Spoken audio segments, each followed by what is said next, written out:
What secret codes are all around us that only people in the know recognize? Comcast has an awesome one. If you call the cancellation line and say I would like to cancel my account, they will offer you premium channels and shit for free. In Indonesia, whenever you're dealing with anyone working in the government, police officers, custom officers, airport security, etc., when they start talking about how strict the rules are or how they need to meet some sort of quota, that means they're expecting a big bribe. I tend to play dumb and go, oh, okay then. I guess I'll just have to throw this thing out / go to court / not bother getting this document. It's fun watching them panic and try to find a subtle way of asking for a bribe without saying they want a bribe. 437,737 means HUP is in online dating. I saw a profile of a girl saying she has 437,737 cats and thought I'm sure that number has some significance. Apparently if a person puts that number in their profile it means they have herpes and they want to let people know without getting embarrassed.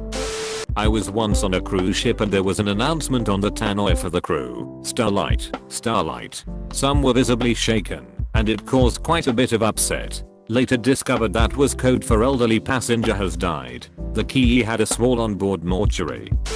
Graffiti is its own language to gangs. There are ways to even politely correct whose turf it is without going to war. Gangs will even post rosters of who is in their clique, who they are, what area they claim to own, what their businesses are etc. Some examples in my local area, California. An ex threw some gangs graffiti as a polite way to correct someone. If they incorrectly claim turf, no general hostility is implied, just means hey this area is ours back off. If a graffiti is circled, then an X is put over it with another gang's writing to the side of it. It means that this is our turf, and we are keeping it that way. It has a little hostility behind it. This could also mean they are willing to brawl over it. This may only apply to California, but a 187 spray painted over gang graffiti, 187 being the California code for a homicide. It means war. Please note gang graffiti changes constantly and this can be regional. What something may mean one day may not be what it means another day.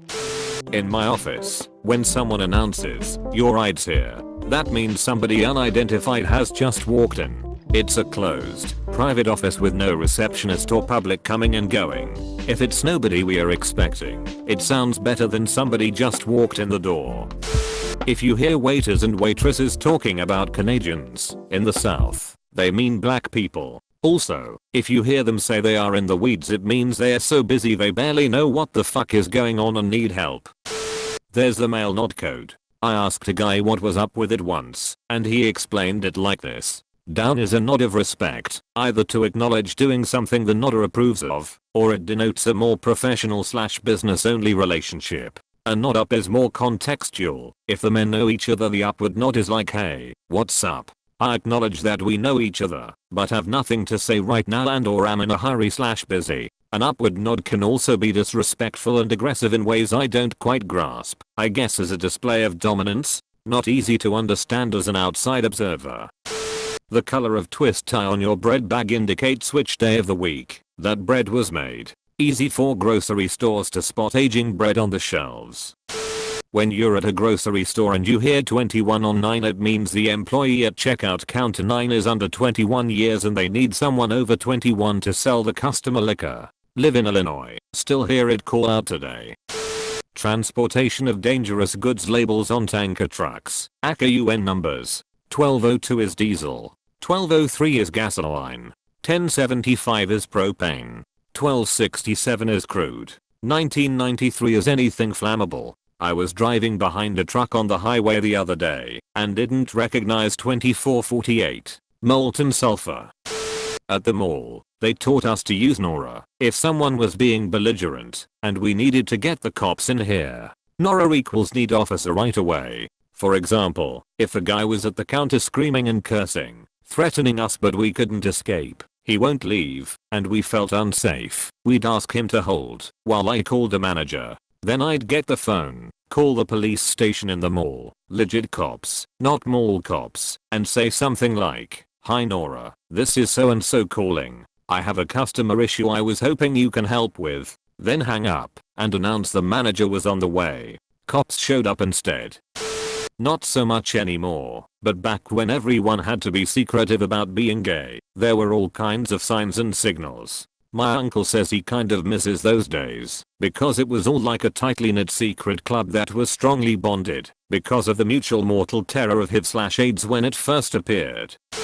K18. K18s exist all around us nowadays. From simple personal annoyances to world-changing events, K18s have been the source of more fallout in my lifetime than any single other code I can think of, and most people don't know what it is.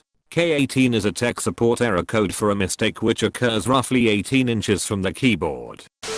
Few years ago I worked as a nightclub bouncer, so I could make some extra cash. The code for all security to the dancer floor, because shit is erupting/riot imminent, was for the DJ to play Usher. Yeah. Noticeable because it was an EDM club that had a bad reputation for fighting, and the song was so obviously out of place we'd all be alerted. To this day I can't hear the song without getting a surge of adrenaline and getting ready to brawl for my life. In saying that someone has a house in Virginia, or giving someone a high five on the way in the door, is a way of letting the other responders know that the patient is a bloodborne pathogen risk, i.e. HIV+. Edit. A lot of people are shit talking me for perpetuating a bias against people with HIV. What they are not realizing is that we are not in a hospital room. We're on public. Most patients don't want us announcing to the public that they have HIV or HEP or anything like that. We are also legally obligated to not share that information to the public. Apparently protecting patient privacy isn't important here. HIP or anyone. Those little numbers and letters all over your electronics actually mean useful things. A programmer can use that information to, well, program your electronics, or even debug them, if it's worth it. Although these days people usually just buy something new. The info is there though, if you want to try fixing it instead. Your driver's license number. In many states in the US, your DLAsh is an algorithm based on your name and date of birth. These days, the licensing system generates the number when a new application is created, but back in the day, they were configured manually by the licensing clerk processing the transaction. I worked for my state's DMV for 8 years, and I knew a couple of old timers who could look at a random name and dob and rattle off the corresponding license number. I never got that good, but I did get to the point that I could look at certain license numbers and tell you the first and last name. I read on a Reddit thread about nonverbal cues once that people will have a rising or higher tone at the end of their sentence if they are lying. I now pick up on this, and it helps me notice when someone isn't telling the truth in their responses. For example, me, we should get pizza for dinner, so, yeah, that's fine, with much higher voice than normal me, are you sure? So, it's just that I don't really feel like pizza, etc.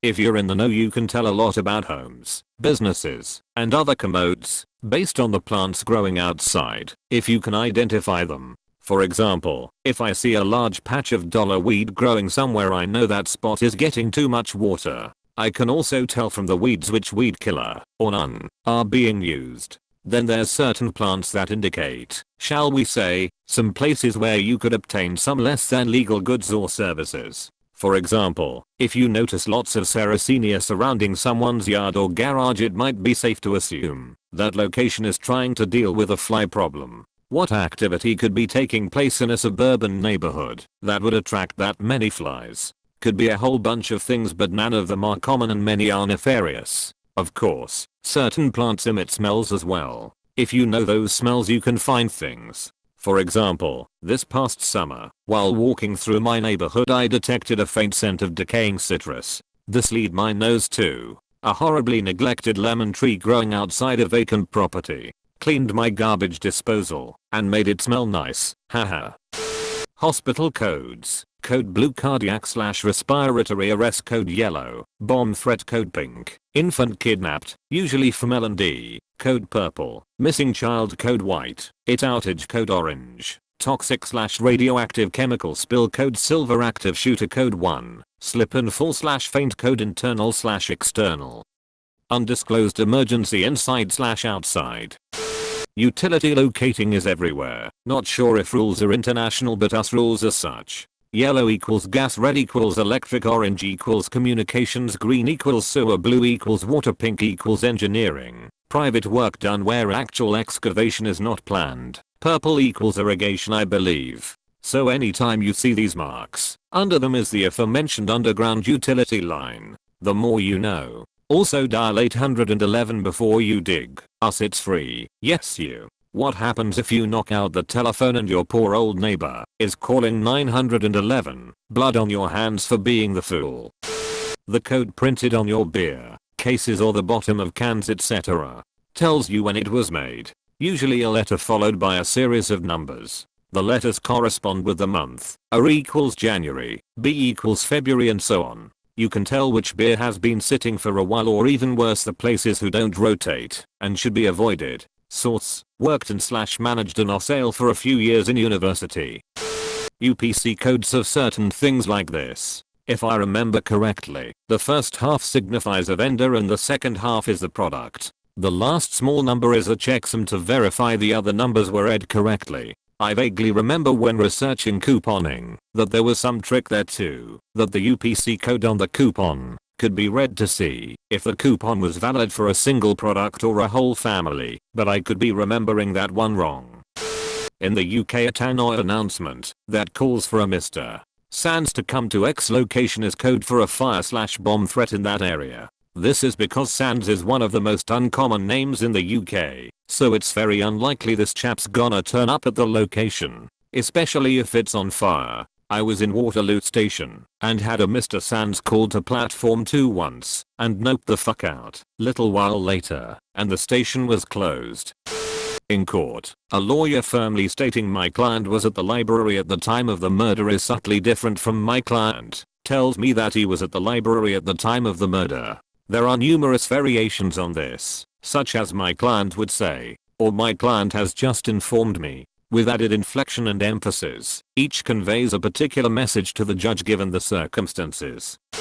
Many Irish people and Irish Americans will be familiar with the claddagring. Most people don't realize that the way you orientate the heart and crown has different meanings. Heart facing out, worn on right hand, single.